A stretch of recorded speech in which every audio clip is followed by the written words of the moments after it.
Hey everybody, and welcome back to our podcast, Pennsylvania Life Legends and Lore.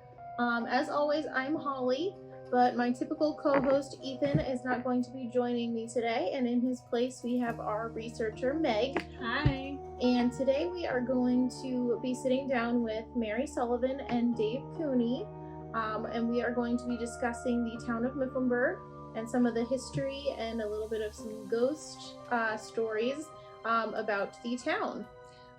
Mary she works at the Mifflinburg Buggy Museum, and she heads up the haunted Mifflinburg tours.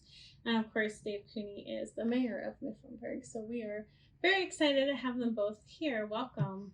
Thank you. All right. So we'll jump right in.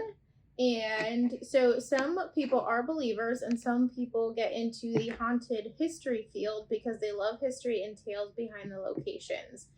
Are each of you actual believers in ghosts and the paranormal, or do you just love the history and the lore behind them? And you guys can pick and choose. It sounds like Dave, do you wanna shoot that one first? Well, I was gonna say ladies first. Go ahead. Well, as far as believers or a non-believer, I guess I'll say I'm a skeptical believer, if that makes any sense. I love the idea of history, and I love ties to the past. But it's obvious that there are things that happen that can't be explained. And so, I'm willing to keep an open mind. At the same time, I'm not out to prove or disprove or convince anybody one way or another. That's not my purpose. I think that's a good outlook that you have to have, doing what you do. You don't want to be so one-sided either way that people don't want to go on your toes, don't want to listen. You want to make sure that each side is being heard to the best of your knowledge. Oh, yeah. I was born and raised on science. So for me, it's like, man, I don't really think any of this stuff is for real. But that's, to me, what makes it so fascinating. And I'm not a ghost chaser by any means.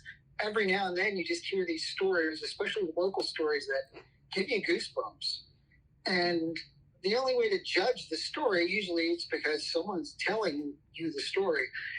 A lot of the judgment of the truthfulness of the story is how much you trust the person telling. Right. And there are people that we all know that if they told you a ghost story, you think, oh my gosh, one more thing they're trying to do for attention. The stories I've heard have come from people that I consider to be truthful, and they have no reason to tell the story whatsoever. Right. Mm-hmm. So I'm like, wow, that must have happened. Very true. You always have to take in people's backgrounds and what they tell you. And their alcohol intake. And that can also play a major factor. How long have you guys, you've been doing ghost tours in Mifflinburg, Mary? Well, I think maybe 20 years ago, the Buggy Museum had a ghost tour, and it was joined, I think, with a Scandals tour. Since then, we split the two apart. And now I do a Scandals and Scoundrels and all kinds of fun stuff.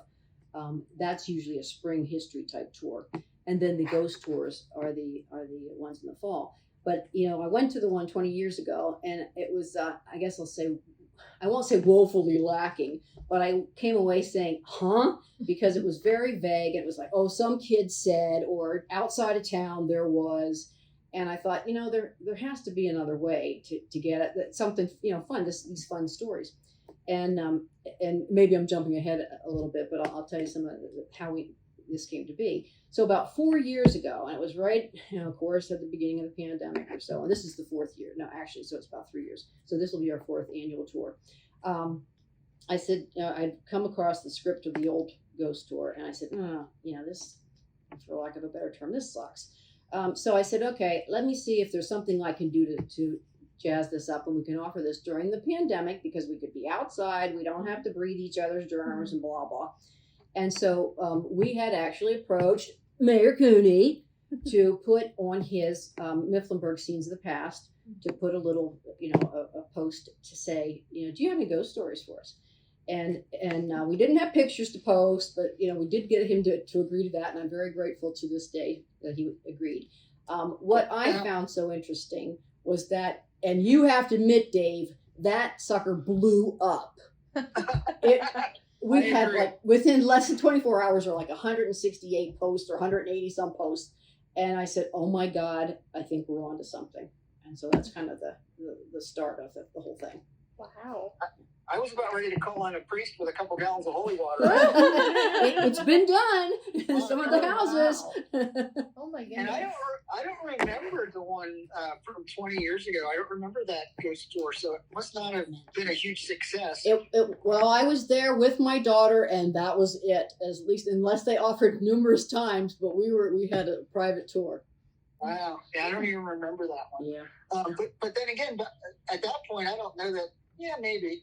I don't know that I would have known some of the stories that I've been told, in the last 5 or 10 years. Probably. No, I think Jeff Mensch had found some of the stories and had done the tour. And like you said, it's only, there's so many things that have come up, even from the start of the tour, 3.5 years ago or whatever. The start of the tour was size X, I'll say, and it had maybe, 30 different stories.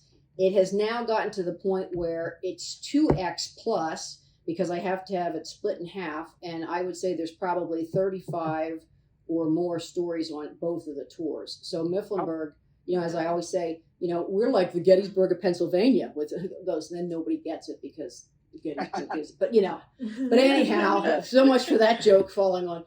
But at the same time, yeah, you're absolutely right. And if we hadn't had, all these years, people have added, and I don't want to ramble, but I will tell you that when I start the tours in the fall, I usually do 4, 5, 6, whatever they are, and it doesn't fail. Every time we do one of the tours, 2 or 3 people come up afterwards and say, "Oh, I have a story for you." Mifflinburg is one of the most haunted towns in Pennsylvania. And I will tell you another story, is that most of the ghosts have some kind of connection to Mayor Cooney. He is the most haunted landlord. He has more ghosts in his rentals than anybody. So we're going to get some stories out of him today. Yeah, well, that's That's why what we we're here asked for. him to come Yeah. on too, because when you said, "Hey, you need to have him on," because a lot of the properties that are haunted are his. Will he admit it though? That's the question. Well, listen, He's trying to rent some of them out right now. I would personally find that as like something intriguing. Like, I would love to not necessarily own a home that was believed to be haunted, but renting them would be fun. Then you have like an end to it. You so can if get out. You're like, okay, this isn't for me. I can get out of it. But yeah, agreed. well, and it's nice that obviously 20 years ago they didn't have the social media platform like we do now. True. Putting out a post and Yeah. like you said, Yeah. within 24 hours you have people just flooding in with stories. Right. I think that makes a huge difference too, Right. that people have an easy access to be like, hey, yeah, this is my story. Yeah. I think that's probably very helpful. Yeah, back then you would have had to put something in the newspaper and then Right. hope for a letter or a phone call. Right. Yeah. So we're looking forward to hearing Dave's, and we'll see if they line up with what I've heard about your properties. So what are some of these locations? What do you guys believe are the haunted locations in Mifflinburg? Well, I mean, I can only speak to the handful that I know about, and then I'm kind of taking notes as we go, so I don't forget to mention the one thing at the end. But do you want to hear specifically what I know about? Yeah. Okay, so I'm taking over the podcast, Dave. well, and I won't tell you the super long versions, but the home next to us was in a terrible state of repair when the people that previously owned it moved out. And it sold for not much money, so my wife and I bought it. And we thought, what, now we get to choose our neighbors. And we say neighbors, I mean, they're literally like 12 inches off of my driveway, so they're very close. So my wife and I renovated inside, like we ripped out carpets and did all kinds of stuff. And neither of us had any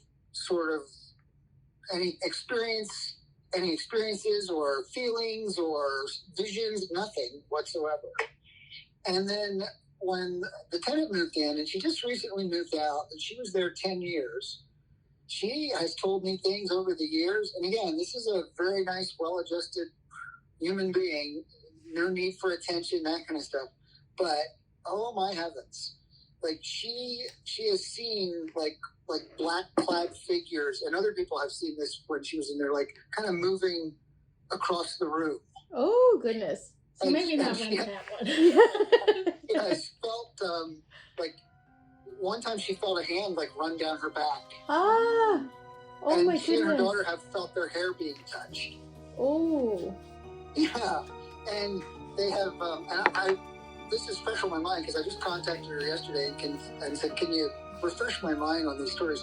And she said that there seems to be a more active area in the house, and it's at the bottom of the steps. And with the house set up, there's kind of like a little foyer area at the bottom of the steps where you can go into a bedroom, into the living room, into the bathroom, or up the steps.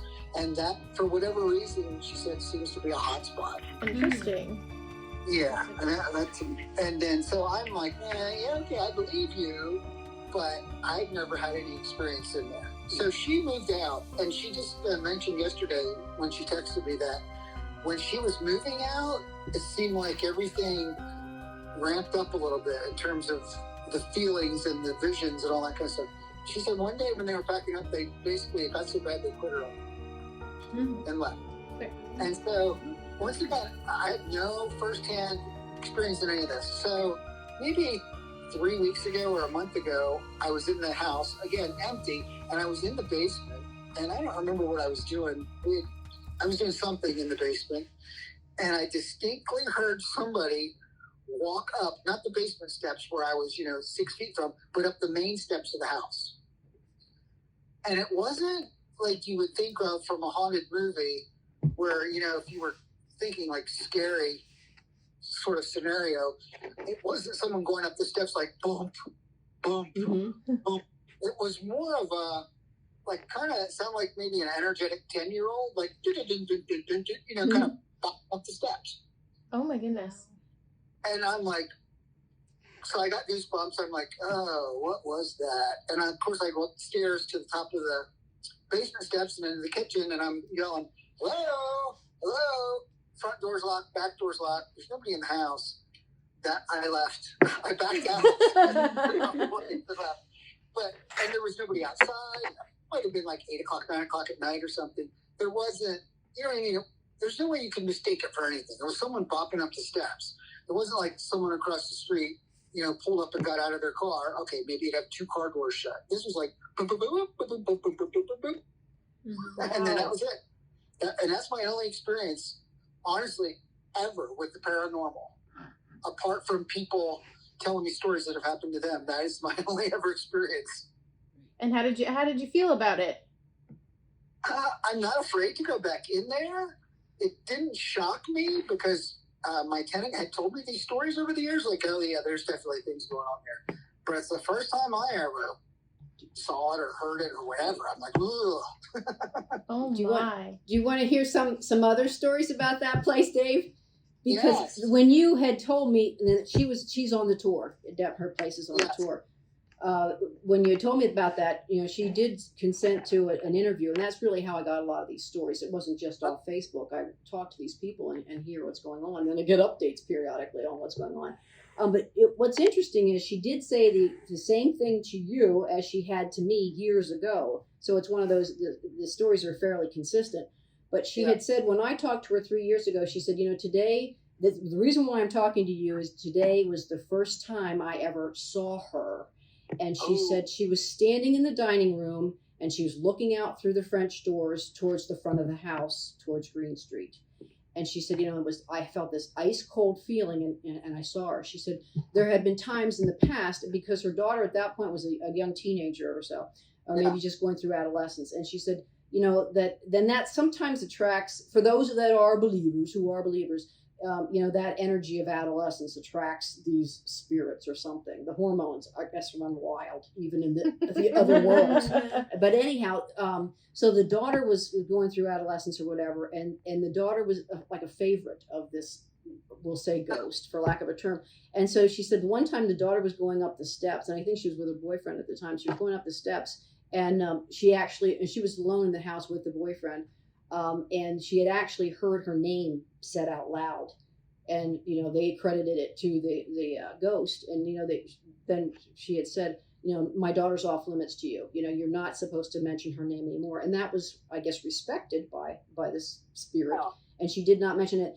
Other things, and I hate to give away the whole house, because this is on the tour, but she said, the weirdest things have happened in this house, and she said that when they were at one point they were cleaning the dining room, and they had taken all the dining room furniture, and they had moved the dining room chairs and the table into the kitchen area. And she said, and we went back after cleaning the floors in the dining room, doing all that. And she said, well, one of the chairs was gone. And that's not a big house, Dave. It's like one of the the chairs of the house was gone in the dining room.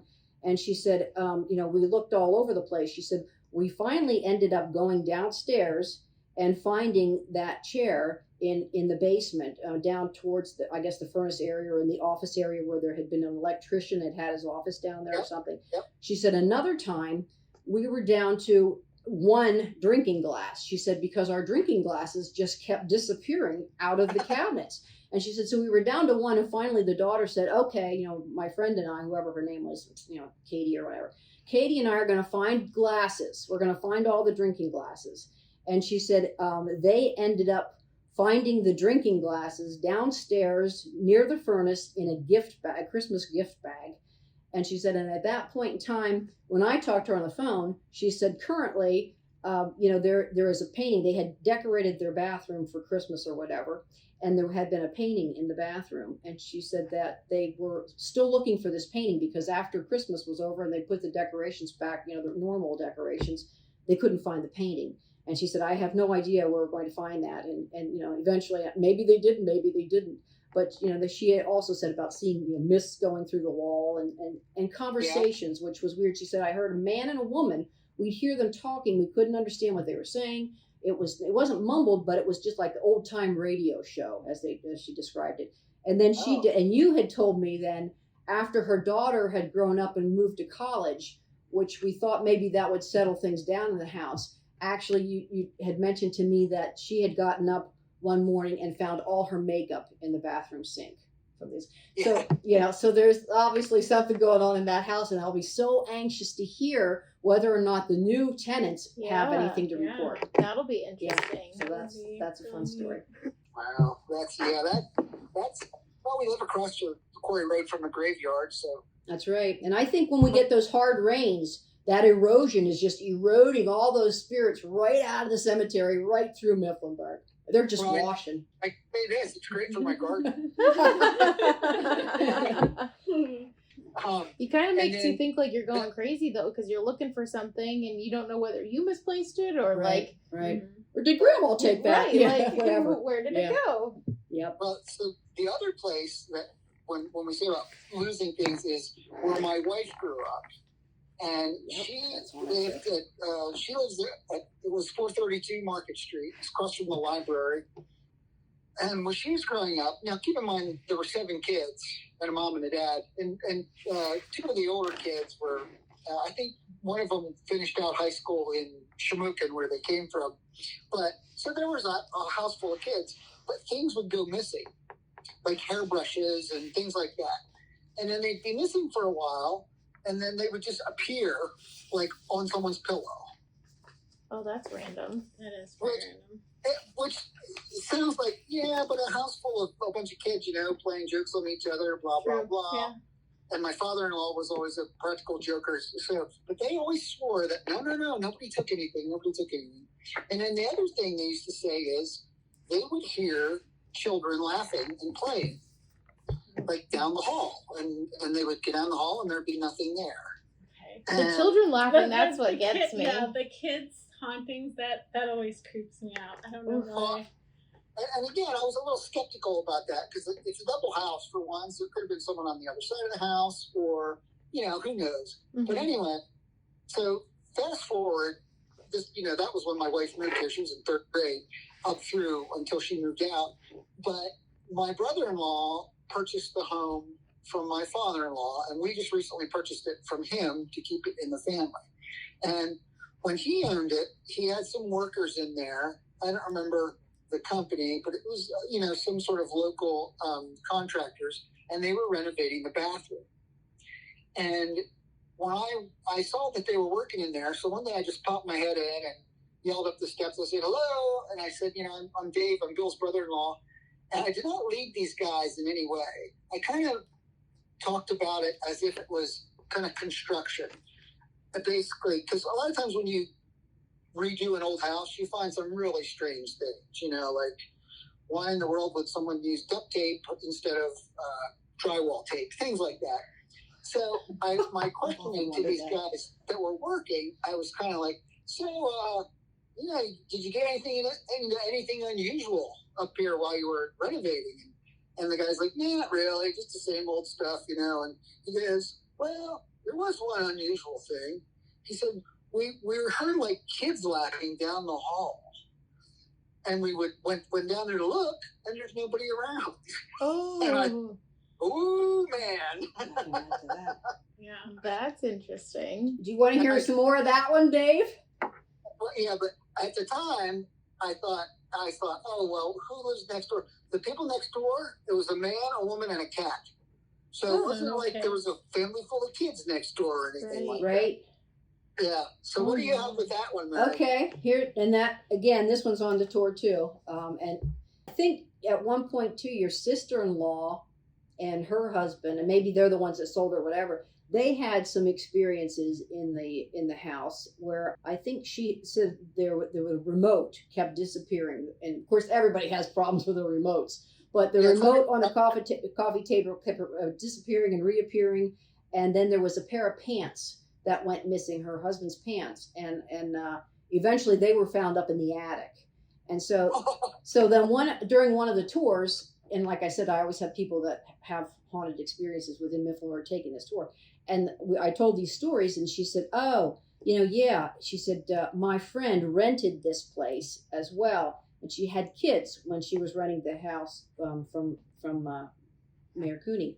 And she said, the kids would be in the house and, playing. And she said, and they would talk to something. And then finally the woman, the mother of the kids said, who are you talking to? And they said, we're talking to Twinkles.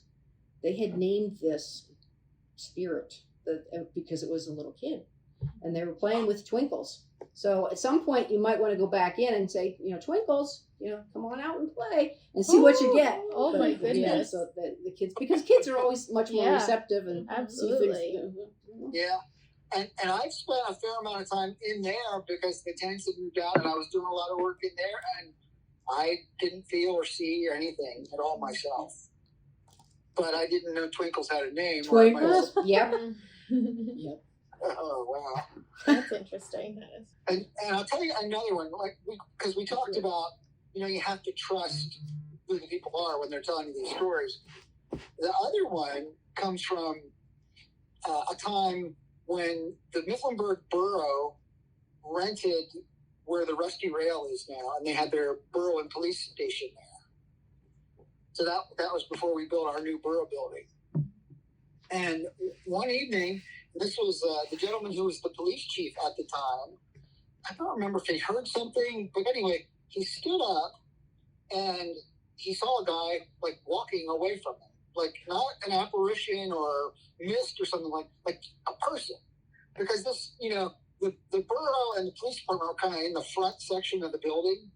Well, it's a huge building that goes all the way back through there. I mean, it's tens of thousands of square feet. And the borough was only probably 1,000 of those square feet. So anyway, he hears this noise and he gets up and he sees this guy go through a door, opened the door or whatever. And so the police chief follows this individual and says, hey. And he thought, well, maybe it was one of the workers from out, there was still a factory out back attached to the place. But he was dressed in old time, dungarees and overalls kind of stuff. And so he followed him and he's calling to him hey. And the guy's just ignoring him. And the guy goes down a ramp, and then I think he took a left-hand turn, and then the chief follows him, takes the left-hand turn, and there's nothing there except a locked door. So there was no way whoever this was could have gotten away it just kind of disappeared into nothing. Oh goodness. Wow.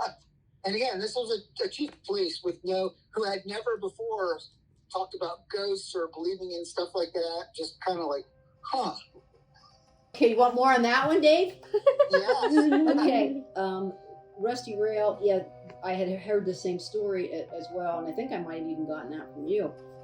But there was also, they have beautiful murals on the wall, and did you give me this one, Dave? The gentleman that painted them, I can't remember his name. I'll say McGregor. It's something Scottish, but forgive me, McGregor, if it's not you. But anyhow, he was painting, and he had done these murals at night because that's when it was easier, it was quiet, and he could spread out and do his job. And the one night he was there alone, and of course that place is vast, and it can kind of give you the creeps, I'm sure. And he's out doing his work, and he does fantastic work. And he's painting away, and he hears a voice behind him, a man's voice, say, "Nice work." And he turns around, and there's no one there. And so a lot of the servers have reported that they've seen things. And in fact, one of the tour members that somebody had done, I think last year or the year before, had said that he was working, and it might have been the owners, but I won't say for sure it was the owners, but they were working at upstairs where they have the suites, and so on. And you can look across to the other part of the building, which is empty. And they had looked across while they were there working, and there was a man over across the way, and they said, "Oh my God, what the," and he looked like he was a workman or whatever because he's dressed as a workman. And they said, "What?" And somebody had reacted strong. "Oh my God." The other one said, "Don't worry about it. It's not real." So it's kind of accepted that there is a ghost at Rusty Rail, if not more than one. So, Oh my goodness. I believe it. so you're getting all kinds of stories, aren't you? I had Okay, no idea that all of this is was the tip of the happening. iceberg. So I did tell, actually, I told Mayor Cooney about this one as well, but I'm kind of a sort of skeptic. I kind of, especially when it gets close to Halloween, it's like I love a good ghost spooky story, but like I'm not somebody who's like, oh yeah, there are totally ghosts. But there's something that happened in our house that really just kind of freaked me out a bit. So it freaked me out too when you told me. Okay. So I live on Chestnut Street. The former owner of our house, she raised her family in that house, and my understanding is that she passed away or is very near to passing away in that house at the end of her life. And she set up her bedroom because she couldn't do the stairs anymore, and the lower room, that it's a smaller room, but we used it as my daughter's nursery when she was first born because it's right next to the only bathroom that's in the house. And prior to having kids, my husband and I had a chocolate lab, and we had his little bed in there. Josh had some music equipment in there. And so at night, like he would kind of like that's where his little house was, his little room was. He'd go in there, and like even during the day, he'd go in there and curl up on his bed. But he started staring at a corner in this room, and just letting out a low growl. Now he was chocolate lab. This dog didn't growl at anybody. He loved, I mean, you gave him food and pets, he would let you right in the house. Like he was not a guard dog whatsoever. So we're like, what in the world is he seeing? We looked at the walls trying to see if there was a bug, like, or a spider or something, a cobweb that was moving. There's nothing on that wall. And he did it all the time, to the point where it was almost like kind of comical. He unfortunately passed away at 4 from Lyme's. And then our kids came along. Never really thought anything of it. We turned that into Izzy's nursery. And when she started getting to the stage where she would be like cooing and stuff, I'd have her on her changing table and she'd stare off in the very same corner and coo. And finally, like as she was getting words, one day I said, Izzy, honey, look at mommy. Smile at mommy. You know, I'm changing her. I'm getting her ready. Mommy, I smile at the lady. Oh, my God. Yeah. Oh, wow. Oh, man. And I was like, oh, what? Wow. I smell like the lady, mommy. And I would frequently find her in her room playing with her toys on the carpet, having conversations with somebody I couldn't see, the lady I couldn't see. And eventually, like, less and less of that happened. 2.5 years later, I had Matthias, and his room, his nursery was upstairs, but I often changed him on Izzy's changing table because it was easy downstairs, right there. Did the same thing. As soon as he started cooing, he would stare off in the corner, coo at that corner, and then babble and start like saying little words off to someone in that corner. And then one day, out of frustration, and of course Izzy, every time I changed him or anything like that, she was right there because she was big sister. She wanted to be in it. So one day I was in there changing his diaper, and he was babbling away, and I'm like, Bub, we call him Bub for short, why aren't you talking to Mama? Look at me, you know. And Izzy goes, it's okay, Mommy, he's talking to the lady. Oh boy. And I'm like, what? So how old are the kids now? Are they still? So they're 6 and 4. Do they still talk to the lady? No, She not doesn't too much anymore. anymore. But yeah, they did that until probably about 3.5, 4. So he's a little over. He turned 4 in March, and he doesn't really. He's not actually often in that room where their playroom is in there now, and they usually just bring the toys out now to play because it's gotten so crowded. But yeah, it made me wonder. But you know, on the other side of, I've heard that she was a wonderful, very kind woman And loved kids, probably. So after that, I was just like, anytime that happened, I was just like, hi, Betty. Yeah. Yep.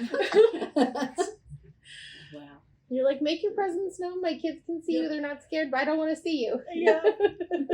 And when the kids get old enough to have homework, Betty, I expect you to be Right. Yes. There's I a know. sink full of dirty dishes too. Yeah. Pitch in. Do Yeah. your part. Yeah. That would be I don't awesome. know the new math. Go ask the lady. Yeah. Yeah. She knows everything. Those that did dishes, that would be the best. Yeah, there you go. Yeah, I'd they're take like, it. And didn't you have one with a toy in Riley? Oh, yeah. When our daughter was born, she had this one toy. I think it was a bunny. And it was one of the ones that would you can hang it on like the car seat or anything like that, and it would play music. But whenever you would like push it to play the music, it wouldn't play. But then it would play You Are My Sunshine just randomly throughout the day. And that was the song that Ethan's grandfather used to sing to them. Huh. So it would just randomly start playing. And passed away before he ever met. I never met him either. He Yeah. never met you. He never met our Wow. set of Yeah. grandkids. So I would just say, "Hi, Pap," Yeah. and then just let it go. But that's the like it wouldn't work like the way it was supposed to. It would just play on its own randomly, and it was just weird because that was the song that he would, sing to the grandkids. So that was just an interesting phenomenon to me. Coincidence? Yeah, Question mark, right. question mark. Question mark. Yeah, you never know. Wow. So I guess we can kind of go on to, do you guys believe that there are different types of hauntings? You know, some people talk about, like the playful spirits, the poltergeist. Yeah. I don't really know all the differences between them, but some people are really like fixated on separating out there are, this many types of hauntings and you have this one, or other people are just like it's Ghost to ghost. a ghost to ghost, or it's just energy, or it's just Well, and I'm no authority on anything, Lord knows. And as far as types of hauntings or whatever, one what's interesting about this tour and everything that has happened over the past 4 years with people telling me their stories is the amount of similarities, the patterns that emerge. It's like, oh, I'm hearing, from Meg, oh, it was this dog scratching him and at the corner and looking at the corner. That's a pattern. The kids talking to the lady, that's a pattern. We have, those are all over the ghost tour. And so that's kind of, there's similar ghosts and similar occurrences. In fact, in some of the cases in Mifflinburg, it seems like they're sharing the same ghost, and where people on the same block have described the same they've actually seen an apparition. And then whether it's there's one on Walnut Street, there's another one on Market Street, and sadly on Market or Walnut Street, it's the dark man, and he's a very menacing presence and so on. But the noises some of the noises are similar, the footsteps and the electronic malfunctions going on. So types of hauntings, I don't know. They do seem to be attracted to kids, and we've kind of seen that over and over again. Some of them will stay in the same house and haunt the house, whether or not their families change or not. And then other ones, as soon as the family leaves and another family moves in, they don't hear anything. So, the answer to your question is, I have no idea. Mm-hmm. So it's interesting that you say like houses on the same block. I don't think I ever like thought or realized that, like they just. Well, Dave, I think in our conversations you actually mentioned that there are like walking ghosts. Like they seem to like the ones that like where the whole block seems to be haunted, because they're all experiencing what seems to be the same ghost. No, that wasn't me. Maybe that was Mary. It seems believable. And if you think about or I read it somewhere maybe. I always looked at it as like some kind of an energy or something that certain people are more sensitive to than others. Sure. And how like dogs, I know, if I'm on the porch and my dog went in, I think, there's probably a storm coming. Mm-hmm. Yeah. They know, and especially little children, they don't have any preconceived notions, they're very open to feeling and seeing whatever, until they realize that, there's no such thing as a ghost, so you're not allowed to see that anymore, and they don't. Mm-hmm. So I think the fact that children and animals, I think they're just more sensitive to these energies or whatever they are. Mm-hmm. So I certainly believe there's something, but I don't know as a science geek what it is. As far as like things that are menacing and evil, absolutely. I think there are, I believe people can be possessed of demons, and there are evil spirits and things in our world, and, and people that are so evil as human beings that maybe they're embodying something like that. Mm-hmm. Here's some horrific things happen, and you think that doesn't really sound like a human behavior. Mm-hmm. Are there any historical events that have occurred in the town or in the area that either of you feel might be contributing to some of these hauntings or the cause of them? Well, go ahead, Dave. Go ahead. No, I'll let you.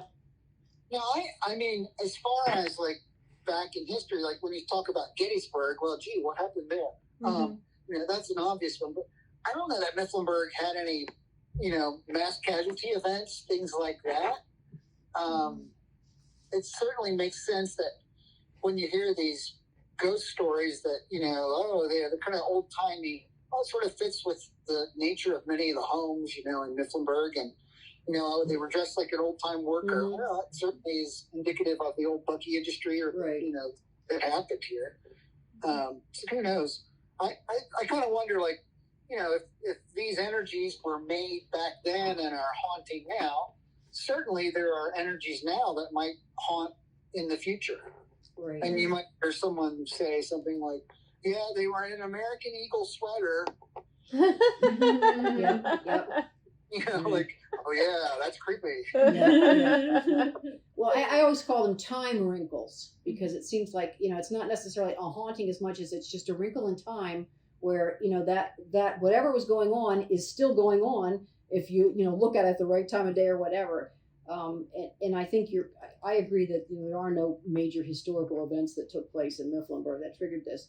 But what's fun is that probably on these tours that I do, there are at least maybe 30% of the stories have a backstory. I'll say, where even yours, Meg, where you say, "Oh, hi, Betty." Maybe it was Betty, maybe it's not Betty. But one of the things when I do the other historical tours, the scandals types, they're fun stories about local people from the past. And I might add, there's quite a few Coonies, but I'm not going down that rabbit hole. But anyhow, but they always have like they're always dirty laundry, and it's fun to air that. But anyhow, one of the newspapers, I pull out these Mifflinburg telegraphs that I have purchased in the past. I have like decades worth of Mifflinburg telegraphs from the 1800s because that's what I do. You talk about being a science geek. Well, I'm a newspaper geek, and I love reading those old newspapers. And you find the most unbelievable stories. And when you're looking at these stories about people in Mifflinburg, and you say, "Oh my God!" Now that, and you're going. Here's a perfect example. Rusty Rail, when we're talking about this guy in his workman's outfit, he looks, in buggy industry or whatever, could very well be. But the one time I was reading this paper last year, after, getting all these ghost stories for Rusty Rail compiled, and I looked, and I cannot remember his name for the life of me, but there's a small article on the front page of the paper that a worker at what was then a Mifflinburg body company or buggy gear company or whatever, a worker had fallen to his death at that site. And I said, "Oh my God, this is Frank such and such that we're looking at." So those are the fun kind of connections. Is that who it is? No, who knows? I don't know. But those are fun kind of, like I said, backstories. And you think, "Oh, Jesus, what's going on?" You're like, that one kind of makes sense now. Yeah, that makes perfect sense. So that gets thrown into the ghost story. Yeah. Interesting. Yeah. So. When we moved, I think it was right before the 1972 Hurricane Agnes flood. We moved. My family had lived above the sub shop. It's not the sub shop anymore. At the corner of 5th and Chestnut, we had lived there. I think prior to my birth, my family had lived to the west a little bit on Chestnut Street on the other side. But my earliest recollections of life are living in an apartment above the sub shop. And then we moved when I was, 5 or 6 years old, down to Walnut Street, to 506 Walnut Street. And the story was, and I think this was all corroborated, that somehow or another there was a man who lived in our house. I don't know if he owned it or whatever, many, many years ago. And his name was Clarence. And Clarence went up to the O.R. Laney 5 and Dime, and he walked in and he said, and pardon me for being sexist, but this is from an earlier era. He went in and said, "I want to buy some rope," and he bought a length of rope. And they said, "What are you doing?" He said, "My wife's a nag. I'm going to go hang myself." And so he came home and hung himself in what then became my mom's garage. Oh my goodness. Yes. So when we moved into the home, in the cellarway, a lot of times you go down an old cellarway and there's shelves ahead of you. You know what I mean? Across. Yep. So there was this pair of black shoes in the cellarway. Very, very old-looking men's shoes. And my mom said, "Now listen, don't ever touch those shoes. Don't move them. Those are Clarence's shoes, and we don't want to upset him." Oh, so, guess what? If you go down there right now and look, the shoes are still there. Oh my goodness. That's amazing. We clean around them. We don't move them. Yeah, I wouldn't want to be the one to touch them. My mom said, "I don't have any idea if those are his shoes. I just always said that." But they're still there. We don't touch them. Yeah. So that kind of touched on the question about whether you know any of the ghosts or know who they are. I'm interested to see if the tenants that you just had move out, Dave, if they, you said that it had like a really strong connection with the daughter, to see if will that ghost stay in the house? Will that ghost kind of follow that family? It'd be interesting to find out wherever they end up, if they continue to have similar experiences, or if the whatever new tenants come in. That one will be an interesting thing to follow up with. And they were wonderful people, and I'm not wishing any ill will on them at all, but I hope it went with them, because the new tenant moving in is also a lovely person, so I'm going to be scared away. Do either of you have a favorite local ghost story? No. Well, the one I told you, I just, about my wife and the laughing children and all that. Especially then, since I corroborated it with the guys that were in there working on the bathroom, that freaked me out a little bit. Because, over the years after hearing this, it was probably 10 or 15 years of hearing this story about the laughing children. I thought, yeah, right, it was your sisters or your dad playing a joke on you or something. But then when they said it, I was like, oh, man. Sends chills up your spine. Yeah, for sure. Absolutely. For sure. Well, I'm curious because this is the Shawley Agency. I don't know if it's the podcast is advertised that way or whatever.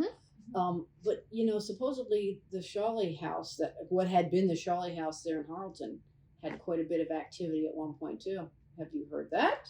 No, I didn't even know there was a Shawley house. Well, No. As you go through west through Harleton, there's a gorgeous red brick Victorian, and I cannot remember the name of the guy that was in there. But this story came to me actually from someone he's in his 70s now, but he was friends with the Shawleys, and Stan Shawley or whatever. Yeah, Dr. Stanford Shawley. Okay, so was friends with him. I'm assuming he's no longer alive. But he said that two things that he had heard about that house, and the one was that Mrs. Shawley, I don't know what generation of Mrs. Shawleys it was, but she had a piano tuner come into the house to tune the piano. And he came running out the door outside. She was out pulling weeds or whatever. And he came running out and he said, "That's it, I'm done." He said, "You're going to have to get somebody else to do the piano." She said, "What are you talking about?" And he said, "Well, something just hit me in the back of the head with the hymnal that was on the." Oh my goodness. So he ran out. So then the guy that told me the stories, he said he was in the house to go hunting. I guess the next morning he was friends with some Mr. Shawley. And they were supposed to be going hunting early next morning, so he stayed over so they could get an early start. And apparently the house had like a horseshoe type staircase going up, and that he was there at night, and he kept hearing. He was assuming it was Mr. Shawley, tormenting him, running up and down the steps or whatever. And so finally he got fed up with it. He heard him running up the steps, and right there in front of his door, he had heard the steps, the footsteps stop. So he's going to throw open the door and say, knock it off or whatever type of foul language he's going to use. At any rate, he heard the steps, thump, thump, thump, thump up the steps, threw open his door, and there was nothing there.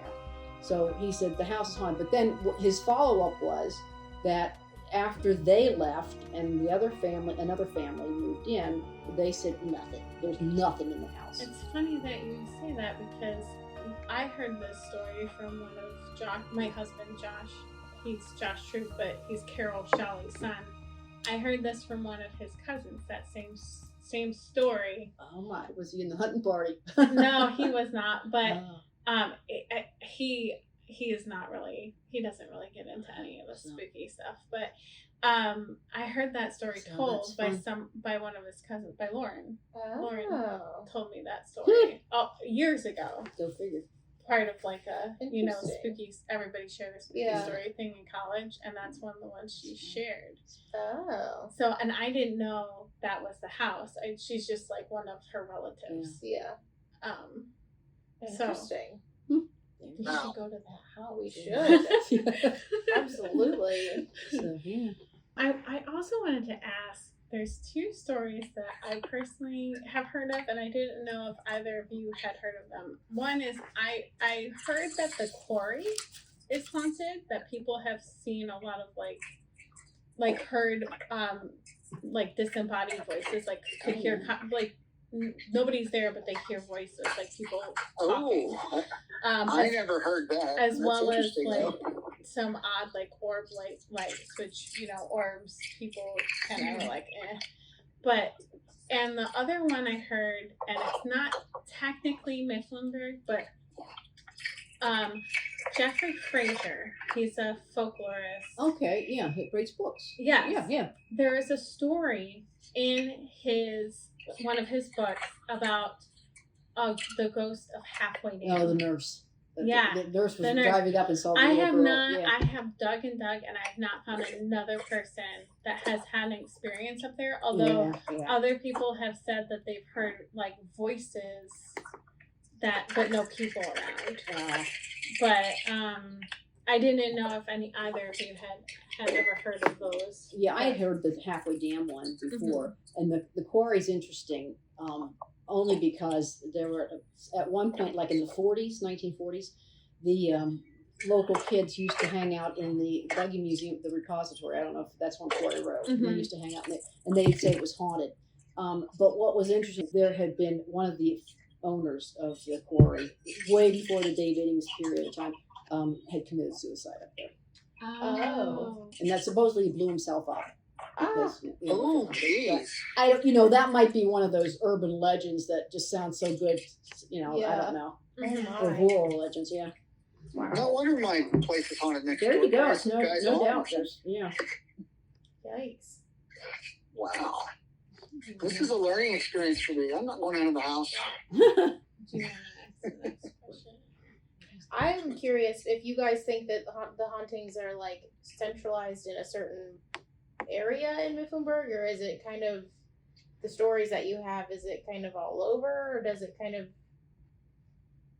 I don't know. I mean, Mifflinburg is an extremely old town, in terms of the United States. Obviously it's not 1600s like Europe or something, but Mary, have you heard of any stories from, like, I'll call it the new section of Mifflinburg, which would be the kind of the East End, like by the middle school? When I say new, that was built in the 1970s rather than the 1870s. Actually, yeah, there are a couple from there. So it's not, maybe again it's that ghost erosion or ghost drift or something. Yeah. But yeah, there are a couple of things there. But for the most part, they're in the older section. Mm-hmm. It makes it easier on a walking tour. I can tell you that. And did the ghosts, Mary, do you find the ghost stories are mostly from like summer and spring and fall, and then the ghosts go south for the winter, and like other people? Yeah, but is there a time that you think that there's more spiritual activity? I'll tell you one thing. Everybody complains when the roads are being dug up in Mifflinburg, Dave, because I think they must have hit some, because the ghosts get very active during construction. So I can hardly Really? wait to hear the 304 stories because that's going on forever. Well, I have read Sometimes that any kind of renovation, Yeah. roadwork close to house, Yep. homes and things like that can stir up. Yeah, absolutely. Really? I didn't know that. Oh, yeah, that was. I didn't do a lot of I don't do a lot of research or anything on this. I just enjoy the stories and Right. and especially the ones that you think probably is for real. So one thing that I find interesting, Mary, you had called it a time lapse, and Dave, you said you kind of have, you kind of have a scientific take on this, but a time wrinkle. I'm sorry, you said. I love like reading about some of these things and actually listening to a podcast about people's I love the history of it.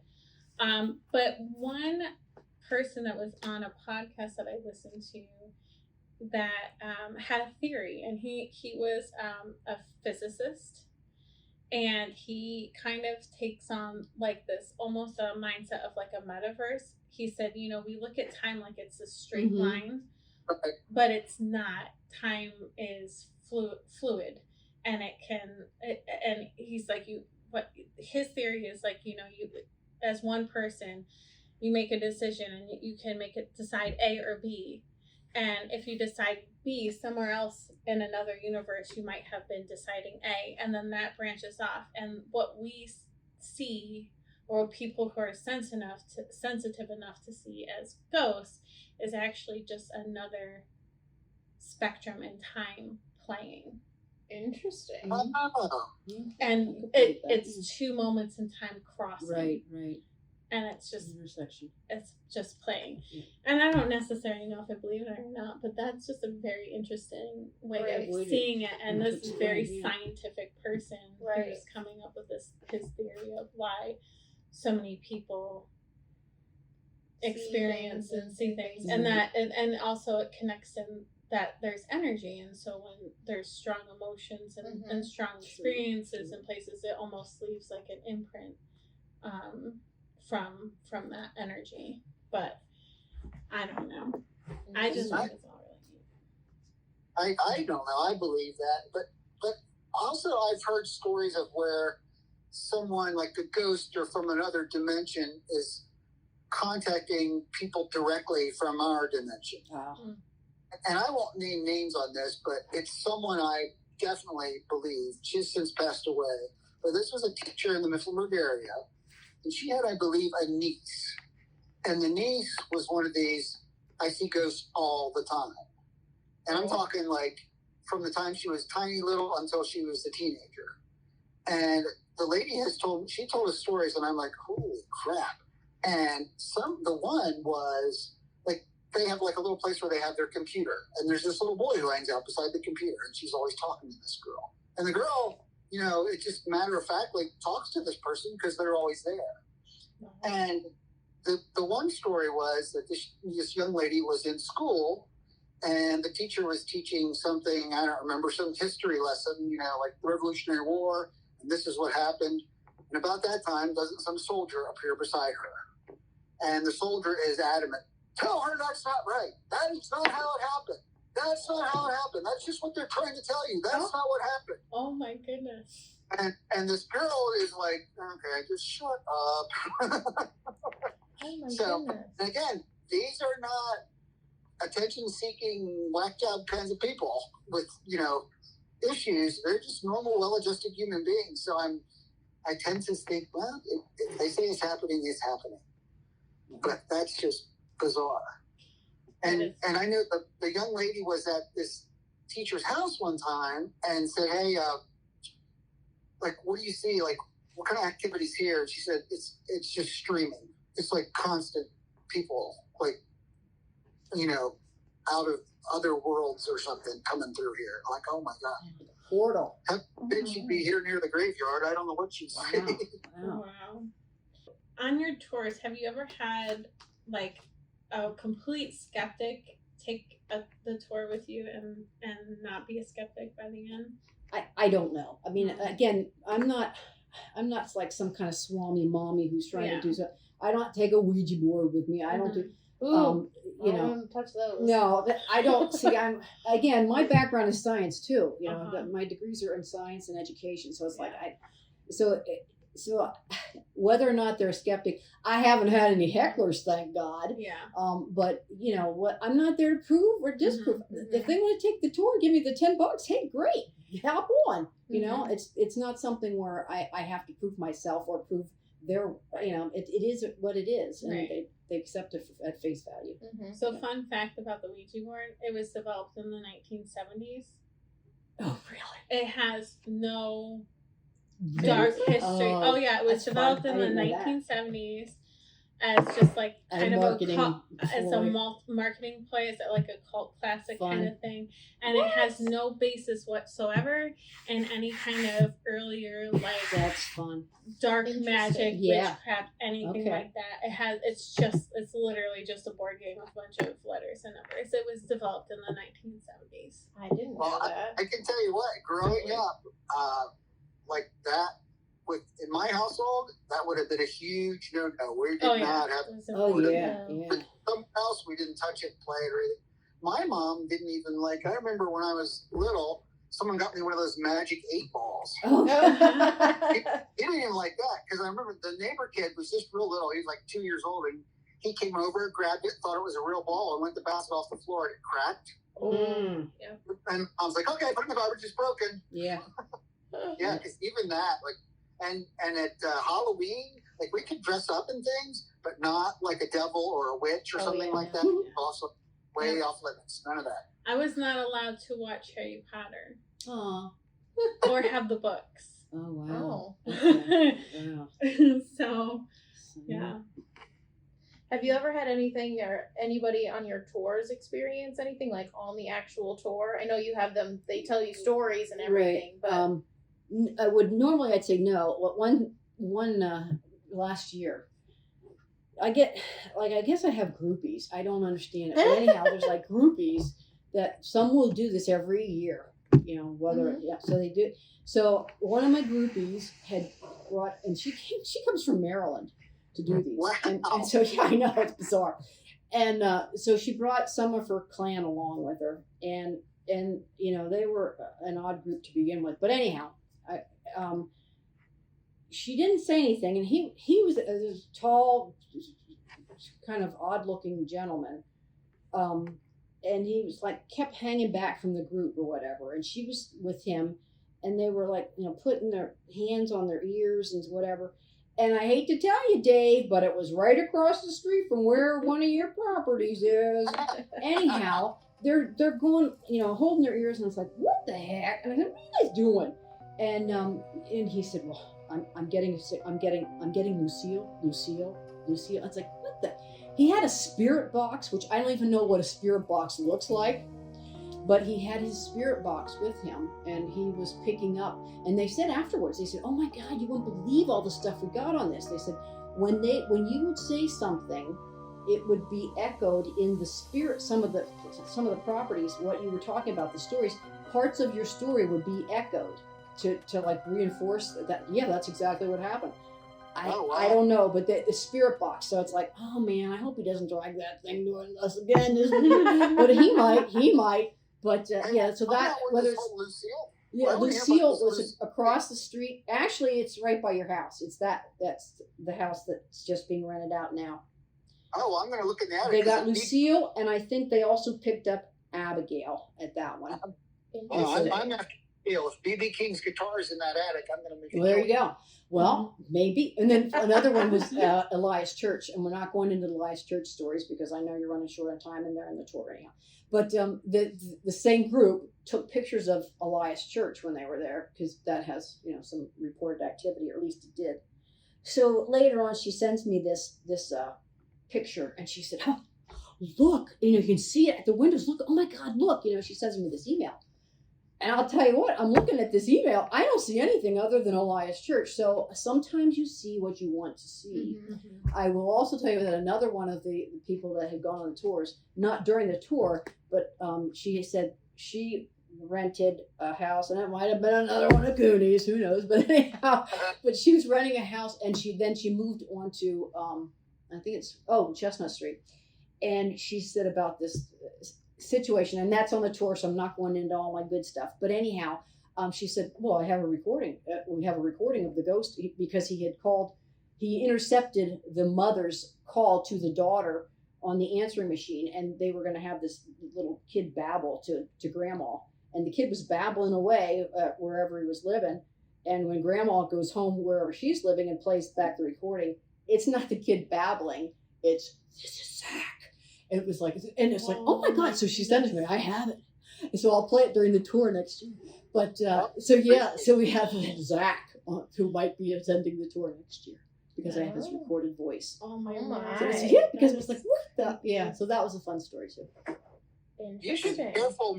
If all these spirits are hanging around on the tour too, they should be paying. And Dave Cooney has earned the distinction of being the most haunted landlord in central Pennsylvania. You say hated or haunted? Well. So how, if someone was interested in attending the Mifflinburg ghost tours, how do you sign up? How would they sign up for that? How do they? Well, I guess I would encourage them to become, sign up for Facebook alerts or whatever, join Facebook for the Mifflinburg Buggy Museum. Because of these, like I said, this is the 4th year. These things are amazingly, wildly popular. And so they fill up immediately. So it's like, well, we're full for this year. We're almost full for next year. So I would encourage you that when you see that, don't hesitate. Buy your tickets. Go online, buy your tickets, because it will sell out quickly, I guarantee. And I always say, we keep offering it every year, but now next year is going to be a completely different tour from this year, because I've split it. So this year we're doing the south side, and next year we're doing the north side. And, we'll just keep flipping it that way. But every year, because we get more stories, and just like today, I got more stories. Mm-hmm. So we will add these extras. So everything, it's continually changing and kind of metamorphosizing. Mm-hmm. And maybe we can get some stories, from this podcast too, reach other people, have them reach out to us, get us stories. Mifflinburg stories, but that'd be great. Yeah. I don't think I realized the depth of Mifflinburg. No. I had no idea. You haven't seen anything. Oh my goodness. Yeah. I didn't hear until Mary started putting it all together. I just knew what I had heard, here and there, but boy. Goodness. So is there anything either of you would like to share about the history of Mifflinburg that you don't think most people probably know, or that you feel is relevant to? Well, in terms of like ghosts and hauntings and all that? Yeah. No, I mean, I think we've covered a lot. I would, again, I hope people that have stories reach out to you and share them, because to me it's fascinating. Absolutely. I could sit here for hours and just listen to these stories. Like, it's just awesome. Well, and if you say, is there anything you want to share about Mifflinburg? I think people need to, and one of the great things about these tours is people do come from elsewhere. And like I said, Maryland or wherever. They come from all over. They have no idea what kind of rich history, and I'm not talking ghosts. I mean, you can walk down, there's so much in Mifflinburg as far as history. If you're, I'm a lover of history. And so with the buggy industry, go to the museum. I'm telling you, people don't even understand what a buggy museum is. But, there's so much in Mifflinburg, and, the walking tours and so on, it's just eye-opening. And I do include a lot of the history in the ghost tours, not to, because people, I don't want to learn anything. Heaven forbid you learn something. But, it's like there's so much of a tie. Our past is so tied to our present, and we don't realize it. And so I do try to, combine some of that, because, anything, Mifflinburg is just like a little time capsule, and just waiting for us to crack it. So. Mm-hmm. I agree. Absolutely. If neither one of you have anything else, Meg, do you have anything else to add? No, I think that was awesome. Yeah, well, we thank you guys so much for being with us today and sharing what you know. And again, anybody who's listening today, if you do have any of your own stories, any story, or I know you said somebody tried to take a picture, but you didn't see anything. Photos, stories, whatever you have, send them our way, and we can, get those over to you, Mary, and maybe get added into your tour. Yeah. Meg, what's the easiest way for people to get us that information? You can email info@shawugency.com. Would be the easiest way, or if you want to email Mary directly, I believe your email is on the Buggy Museum site. It might not be. If it's a direct, it's msulliva@pct.edu. Okay. So you can reach out to us and, share what stories you guys have. And even if it's not a Mifflinburg story, Meg and I are interested in, at least I am, just kind of hearing these stories. So even if it's not directly a Mifflinburg story, you can share those with us as well. But again, we thank you guys for joining us and sharing what you know. And until next time, guys, thanks. Thank you. Thanks for having me. Thank you. If you liked what you heard in this episode, be sure to follow Pennsylvania Life, Legends, and Lore on your preferred podcast platform to stay up to date on new content. Pennsylvania Life, Legends, and Lore is produced by Harv Productions, LLC.